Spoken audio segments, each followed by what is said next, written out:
Hi again, everybody. Welcome back in here to Gainbridge Fieldhouse. The Indiana Fever wrapping up their fourth straight day of practice. Now it's back to game time. Looking ahead to Friday night, the first game of a home-and-home against the Minnesota Lynx, the top team in the WNBA. I'm Scott Agnes of FieldhouseFiles.com, and last night, obviously reporting about Caitlin Clark's new injury to that left ankle, but she was out there.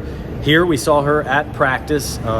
We didn't see any practice time, but she did take part in the after-practice half-court shot, which was, by the way, made by Brianna Turner and Aliyah Boston. I got the video there of Turner knocking it down, missed it with Boston because we are allowed right in. That very rarely happens, but so much about this Fever week has been about getting rest, getting rehab, being more familiar with some of the new additions. At one point, you look down at one end of the floor, and it was the three players that have been here the least amount of time, and how quickly that they've had to become familiar with both each other and this entire Indiana Fever roster. They've also locked in more on this defensive end of the floor. That's what's going to be key for this group, as they are undermanned due to all these different injuries. Speaking of injuries, we did see Ari McDonald continuing to get around with the scooter, but also we saw yesterday Sydney Colson undergoing surgery on that torn ACL. She went live on Instagram Live, and something that we were all able to see, so we wish her well there in her rehab. Now, after practice, again, we didn't get to see anything there, but afterwards we were able to talk with Stephanie White, with Aliyah Boston, about the last week, about all the different events that have unfolded, including how AP's been the stabilizing force for this Fever roster, how Kelsey Mitchell is coming off that incredible performance on Sunday to help this Fever team to a franchise record-setting 21-point comeback, and also touched on Caitlin Clark as well, and even asking about this experience for her and how isolating it is. I know in covering players all these years, the worst part of it is being away from your team. It's being in the treatment room rather than on the basketball court. And all you want to do is get back after it, but you got to be patient and you got to listen to your body. So come inside this Indiana Fever practice, hear from Stephanie White as well as Aliyah Boston heading into Friday night's home game on Ion against the Minnesota Lynx. I just asked Aliyah about this, but I know you talked about how the point guard carousels all has maybe impacted her more than anybody with the way you guys play. How do you kind of get a big point guard synergy going as fast as possible as a coach, or is that on them more than anything you can do? I mean, I think that we help prioritize what we're looking for out of some of those actions, whether it be an on-ball screen. Now, look, people play somebody like Caitlin differently than they're going to play Odyssey or they're going to play Shea. They play Kelsey differently than they're going to play Odyssey or they're going to play Shea. So what are we looking for? How are we looking to get her the ball? And in off-ball actions as well. Like, where are some high priorities that we can get it? It's instinctual. Not a lot of players have that instinct that it was like with C and AB. So really prioritizing getting some work together, getting some work in the two-man, understanding and certain other actions that we run or certain other play calls that we have, how and where we want to get AB the ball. The other thing that's affected AB is now she's got to be like a secondary ball handler for us. And she does a really good job of getting us into next action as well. To the extent it fits within the flow of what you're doing, do you almost want her to demand the ball a little bit more? Yeah, for sure. It takes some pressure off of our guards, number one. And number two, she's a really good decision maker. Most post players are not going to hound one another 94 feet. So we're going to be able to get the ball across half court in a timely manner to run our stuff. And she's a great decision maker and understands which actions to get us into. In what ways have you seen AB become kind of a stabilizing force in this year? Yeah, I mean, her leadership has been incredible. And throughout the course of everything that we've gone through this season, her communication, her ability to connect people, her understanding of what we want on both ends of the floor is really good. And she's one of those even-keeled personalities. She doesn't get too high. She doesn't get too low. She stays locked in. She's really poised, I think, for her age, poised for her experience, and she's been a great leader for us from a communication standpoint and leading by example on the floor. Like we saw Sydney maybe in surgery yesterday. Yeah. Have you had a chance to talk with her? I texted with Sid last night. You guys have probably seen more than I have because I heard that she was on Yes. Instagram Live. I texted with her last night just to make sure everything went well and to see if she needed anything. And she seemed in good spirits. Might have been the meds, but it's also just Sid. Yeah. In 2 days in a row, we've seen the scoreboard close here. Have you guys been doing a lot of late game stuff in practice recently? So many close games to play. Yeah, we've been doing. We always do situations, in practice, but specifically now, getting down to crunch time, understanding the situation that we're in, where every game could likely come down to last second action, offensively, defensively. So we've been doing some situations, and we've also just been keeping score in general. If we're just working offense, defense against the guys, we want it to be competitive. We want to know where we're standing. We want to know how much urgency we have to have with everything that we do. And sometimes the score, when you see it, it shows it more than just feeling it. If we've had 2 or 3 empty possessions and they've scored, you see the 6-0 run as opposed to us just talking about it. Yeah, obviously, the news that Caitlin had that bone bruise in her left ankle, just how frustrating has it been for her this season, where she's been working back from something and then something else seemingly always pops up? It's been really frustrating. I mean, Caitlin wants to play. She's a competitor. She just wants to be on the floor.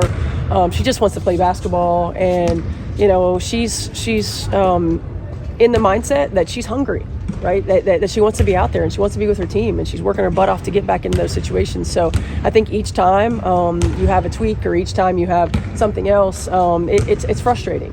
But it's kind of the nature of the business. When you are an athlete, you're going to have some of these injuries. This is really the first time in her career that she's had this string of bad luck, so to speak, if that's what you want to call it. So I think, number one, it's an opportunity to grow and to understand the big picture.